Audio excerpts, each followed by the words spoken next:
네, 간밤 미국 증시에서도 이렇게 또 굵직굵직한 종목군들의 오름세 보여줬네요. 여기에서 또 연결돼서 파생돼서 국내 증시에서 눈여겨볼 만한 종목까지 좀 체크해 보시면 좋겠고요. 그러면 전문가의 시각으로 오늘장 어디에 주목해야 될지 알아보도록 하겠습니다. 함께해 주실 분 토마토 투자클럽 최현지 전문가, 나도투자연구소의 이재규 본부장 모셨습니다. 안녕하세요. 안녕하십니까. 안녕하세요.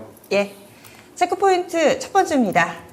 이번 주 금통위의 주간이다라고 앞서서 말씀을 드렸는데요. 이렇듯 계속해서 통화 정책에 대한 발표들이 있고 또 이제 금리 피크 따라서 내년 금리 인하에 대한 기대감이 점차 고조되고 있습니다. 그렇다면 이럴 때 섹터별로는 희비가 엇갈릴 텐데요. 어떤 섹터를 좀 봐야 될지, 금리 인하기의 준비 어떻게 해봐야 될지 이재규 본부장님 알려주세요.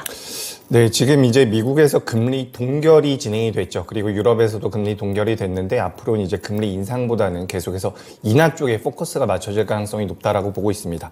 그렇게 된다라고 한다면 금리가 높았기 때문에 피해를 받았었던 업황 자체가 좀 부담을 느꼈었던 쪽에 대한 수급이 들어올 가능성이 굉장히 높다라고 보고 있는데 그런 관점에서 본다면 일단 첫 번째로는 자동차 쪽에 대한 관심이 필요하다라고 보고 있습니다. 자동차 같은 경우도 이제 대체적으로 우리 시청자분들께서도 구매를 하실 때 뭐 약정을 하거나 할부를 진행을 하게 되죠. 그렇기 때문에 이자가 금리가 높게 된다라고 한다면 굉장히 부담을 느낄 수가 있는 부분인데 시간은 좀 걸리긴 하겠지만 금리 인하에 대한 수혜를 자동차 쪽에서도 충분히 받을 수 있을 거라고 보고 있습니다. 특히 우리나라의 현대차와 기아 같은 경우는 다른 나라 완성차 기업들에 비해서 올해에도 굉장히 잘했어요.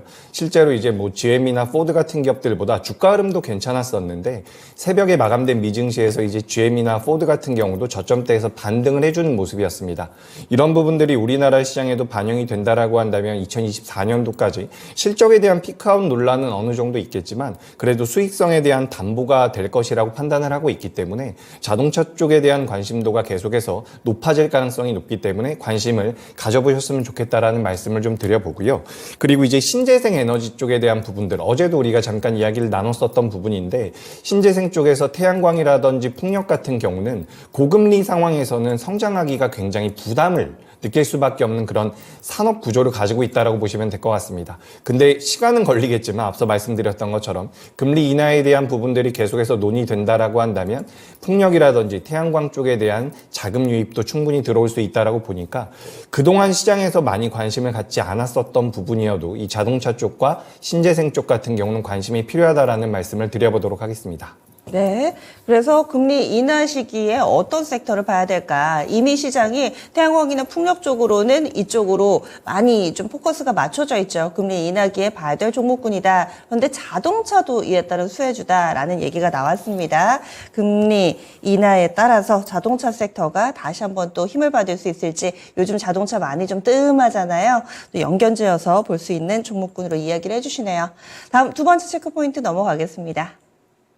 방산 섹터 최근 폴란드에 포커스를 맞추고 있습니다. 일일비하는데요. 폴란드에서 정권이 바뀌면서 앞서서 우리나라와 맺었던 방산 수출 계약에 빨간불이 켜지는 거 아니냐 우려가 있었습니다. 그런데 최근에 이렇게 새롭게 정권을 잡게 된 정부에서도 이전 정부의 계약을 존중하겠다라는 멘트가 나오면서 긍정적인 신호로 받아들여지고 있는데요. 이 이야기 좀 더 전해주세요. 네. 폴란드가 이제 8년 만에 정권 교체가 됐는데 그러면서 이제 한국 방산업체들과 맺은 이제 기존 계약들이 있어요. 그러면서 이제 그거를 이제 무산될 우려가 있다고 얘기가 나왔지만은 새 총리가 이전 정부가 체결한 무기 계약을 존중할 계획이다라고 밝혔습니다. 다만 지금 새 정부는 한국에 대한 지금 높은 방산 의존도는 다 조금 우려를 표시하고 있고요. 지금 이런 리스크는 일단 잠복될 것으로 보고 있고요. 다만 이제 폴란드가 내년 10월에 총선이 있는데 그 이후에 다시 이제 리스크가 좀 불거질 가능성은 있다. 그렇게 보고 있고, 다만 내년 10월이니까 아직까지 먼 이야기니까 그동안 요번 주 초에 하나에어로스페이스 같은 경우에 폴란드에 지금 무기 계약을 한 3조 정도 기존에 체결한 게 있거든요. 그것 때문에 하나에어로스페이스가 좀 급락을 했는데 주가는 조금 회복을 할 것으로 일단은 보고 있습니다. 하나에어로스페이스랑 기존 방산업체들 뭐 차트 좀 잠시 보시면은요. 어제 같은 경우에 뭐 일단은 윗꼬리가 좀 달리긴 했지만 네. 양봉이 나왔습니다. 오늘 주가 반응 여부를 좀 봐야 될 것으로 보고 있는데 일단은 리스크는 조금 잠복해 있다. 아직 시간 많이 남아 있다. 그러면 주가는 뭐 지금 저번에 고점이 15만 1,000원이었어요. 7월 달에 기록한 고점이 어느 정도는 회복할 가능성이 있다라고 보고 있고요. 현대로템 같은 경우에도 그날 주가가 좀 많이 빠졌지만은 회복 가능성이 있다. 다른 방산업체들 같이 움직이면 같이 움직일 것이다라고 보고 있고 한국항공우주도 마찬가지입니다. 주가 지금 20일 이동평균선에서 지금 횡보, 지지 같이 하고 있는데 20일 이동평균선 밑으로 빠지더라도 바로 그 다음 날이나 그 다음 날 회복을 하면 상관이 없어요. 지금 여기서는 매수 가능한 구간이다. 좀 그렇게 보고 있습니다. 네. 그래서 물론 리스크 여전히 상존해 있기는 한데 위치상으로 봤을 때도 매수 가능한 권역 이렇게 K방산 섹터에 대해서 알아봤습니다. 이 폴란드 이슈는 그래도 조금은 한 곱이 넘긴 것 아니냐 이렇게 좀 볼 수 있겠네요. 두 번째 체크포인트였고요. 다음 넘어가 보도록 하겠습니다. 간밤 미증시에서 힌트를 찾아봤습니다. 테슬라 주가 5% 정도 오르는 모습을 보여줬고요. 특히나 근래 다우가 사상 최고치를 기록하는 등 미증시 좋지만 사실 테슬라는 그 중심에 서 있지는 못했습니다. 그런데 간밤에는 상대적으로 강한 탄력을 보여줬는데 그 배경도 궁금하고요. 또 국내 2차 전지주들 과연 테슬라 훈풍을 오늘 받을 수 있을 것인지 본부장님 좀 알려주시죠. 네, 테슬라가 간밤에 4.9% 상승을 하면서 마감을 했습니다. 굉장히 좋은 흐름이죠. 지금 11월 29일 날 만들어놨었던 직전 고점을 돌파하면서 올라왔는데 이런 부분들 같은 경우는 우리나라 2차 전지 관련주들의 굉장히 좋은 호재로 작용할 가능성이 있다라는 말씀을 드려보도록 하겠습니다. 테슬라 같은 경우는 200만 대를 리콜하겠다라는 내용들이 나왔는데 실제로는 이제 소프트웨어 업데이트를 통해서 해결을 할 수 있다라는 부분들이 좀 부각이 된 것 같고요. 그리고 이제 리튬 관련 가격 같은 경우는 계속해서 빠지고 있지만 관련되어 있는 기업, 세계 1위 리튬 생산 업체라고 할 수 있는 이 기업 같은 경우도 주가 흐름이 굉장히 잘 나왔죠. 그래서 테슬라도 많이 올라왔고요. 리비안도 올라왔기 때문에 이런 부분들이 우리나라 시장에 굉장히 긍정적인 영향을 줄 가능성이 높다라고 보고 있습니다. 그리고 이제 어제 탈석탄, 탈탄소 관련되어 있는 부분들이 한 번 더 시장에서 부각이 됐는데 2차 전지 쪽이 반등을 시작할 수 있는 그런 트리거가 충분히 됐다라고 보고 있고요. 그리고 우리가 좀 더 따져봐야 되는 부분은 2차 전지에 대한 성장성에 대해서는 이견이 없다라고 볼 수가 있습니다. 하지만 우리가 따져볼 것은 이 수치를 계속해서 따져봐야 되는 부분인데 실제로 11월 달에 우리나라 수출 품목에서 2차 전지 같은 경우는 전년 동기 대비해서 20%가 넘게 올라오고 있는 부분입니다. 그래서 이런 수치적인 부분들 역시도 굉장히 긍정적이라는 말씀을 드리고 싶은데 제가 어제도 좀 말씀드렸던 것 같은데 올해 상반기에는 2차 전지 관련주들이 굉장히 강했습니다.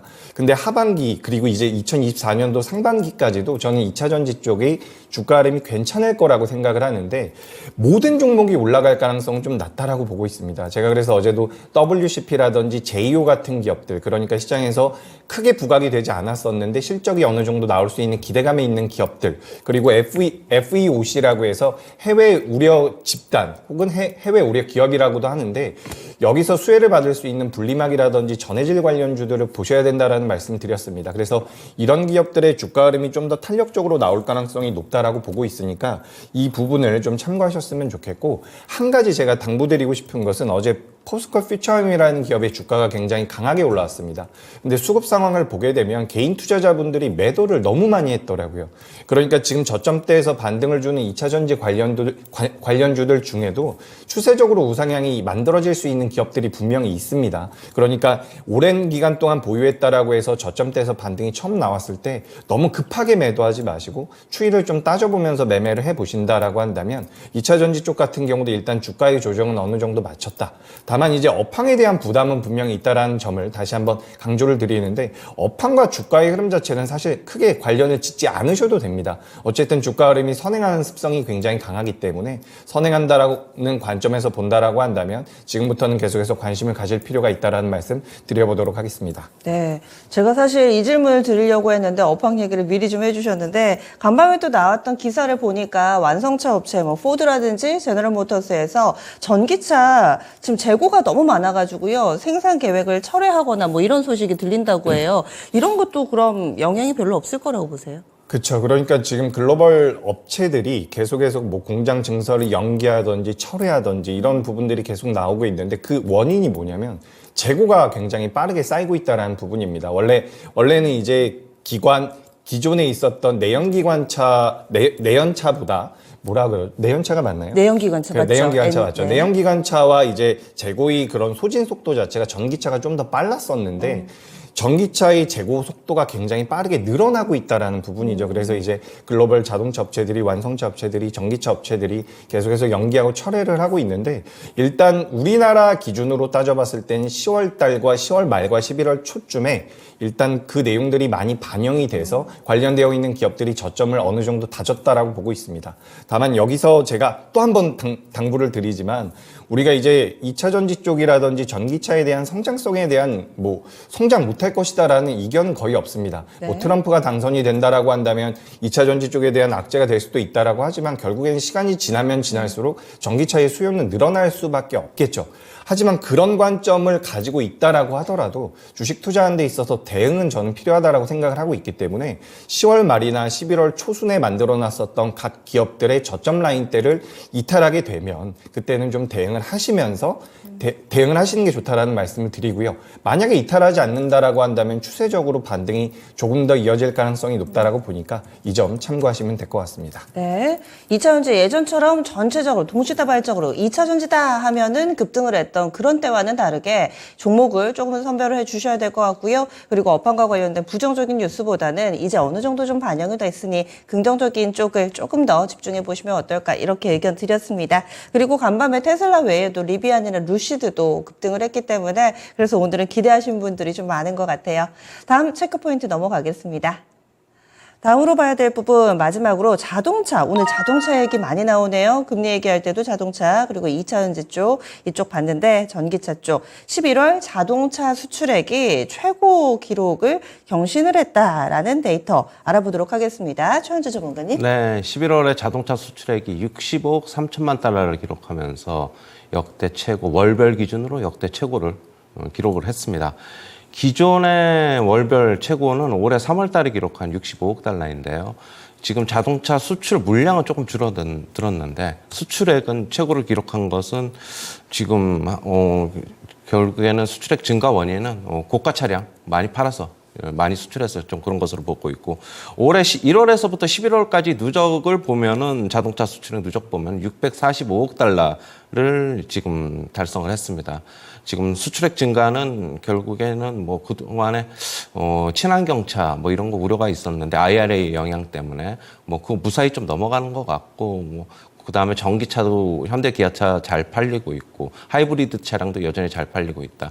그러면은 아까도 얘기했듯이 지금 자동차 주식들 같은 경우에 시장에 그렇게 큰 관심을 지금 받지 못하고 있는데 앞으로는 시장 상승에서 나올 수 있는 그런 퍼포먼스만큼은 나올 수 있지 않을까, 그렇게 보고 있고요.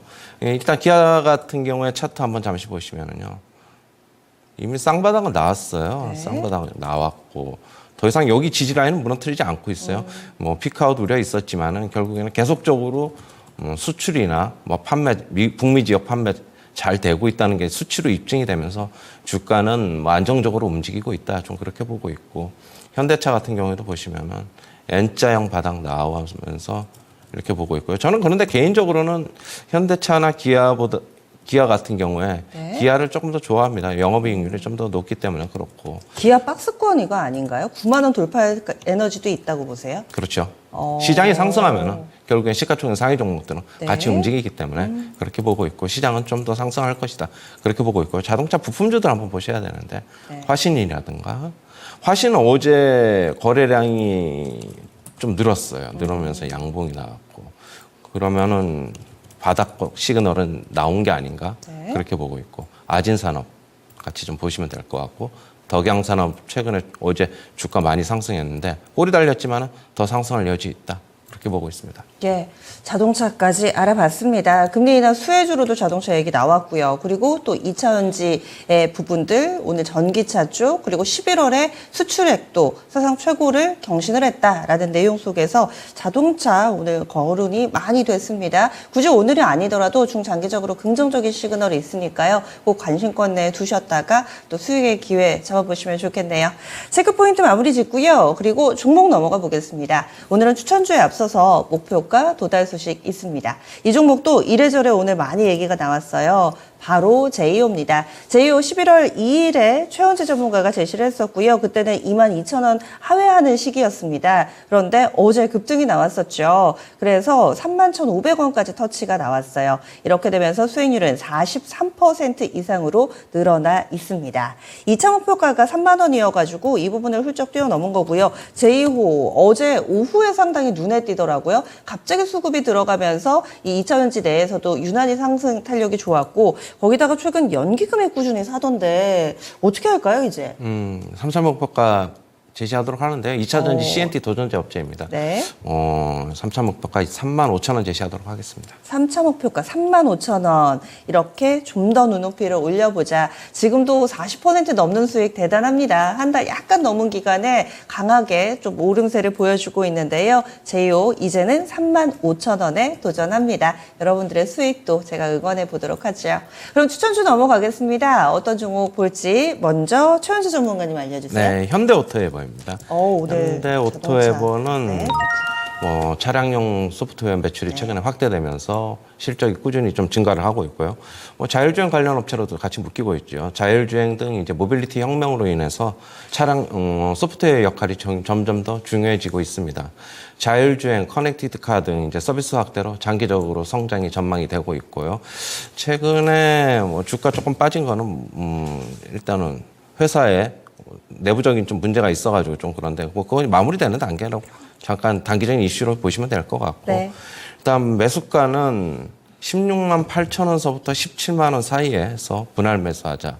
그다음에 목표가는 20만 원, 네. 손절가는 14만 8천 원 제시하도록 하겠습니다. 네, 지금 호가상으로는 17만 1,800원 정도로 잡히는데요. 아마 제시해주신 매수가 사이에 걸어두시면은 오늘 되지 않을까. 그래서 밴드를 제시해드렸어요. 16만 8천원에서 17만 원, 요 정도 사이에서 매수하시면 되겠고요. 목표 주가는 20만 원, 손절 라인은 14만 8천원 아래쪽으로도 좀 여유 있게 열어뒀습니다.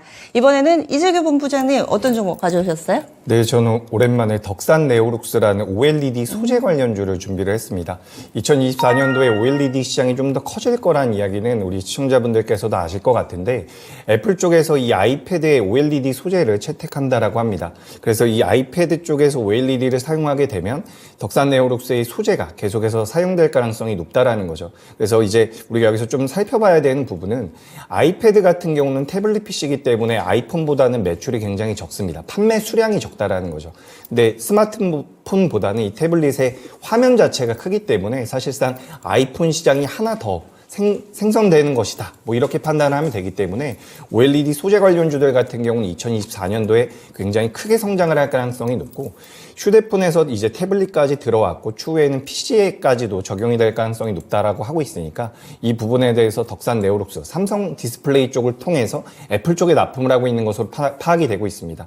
그래서 이 덕산 네오룩스 어제도 좀 올라왔는데 주가 흐름이 굉장히 견고하게 나올 것이라고 생각이 되고 있으니까 관심을 좀 가져보셨으면 좋겠고요. 현재 이제 오늘 개장하고 나서 개장 이후에 시초가 부근에서 매수 공략을 하시면 될 것 같고요. 주가가 올라오게 된다면 지난 3월 29일에 고점 라인대인 5만 1,000원대는 전 넘어설 수 있을 거라고 보고 있기 때문에 목표가는 5만 2,000원대로 의견을 드리고 손절가 같은 경우는 주가가 반대로 밀려 내려왔을 때 대응의 관점에서 3만 8,000원대로 의견 드려보도록 하겠습니다. 손절가는 일부러 좀 깊게 잡았는데 변동성이 좀 더디게 나온다라고 하더라도 추세적으로 우상향이 나올 가능성이 높은 기업이라고 보고 있으니까 이 점 참고하시면 될 것 같습니다. 신고가 약간 넘는 가격으로 목표주가 주셨어요. 51주 신고가가 5만 1,000원인데 5만 2,000원으로 목표가 산정을 해드렸고요. 그리고 오늘 장 강보합권 정도 출발 대기하고 있습니다. 4만 6,200원 오늘 매수가로 제시를 해드렸어요. 참고로 엊그제 저희 체크포인트에서 최원재 전문가가 또 OLED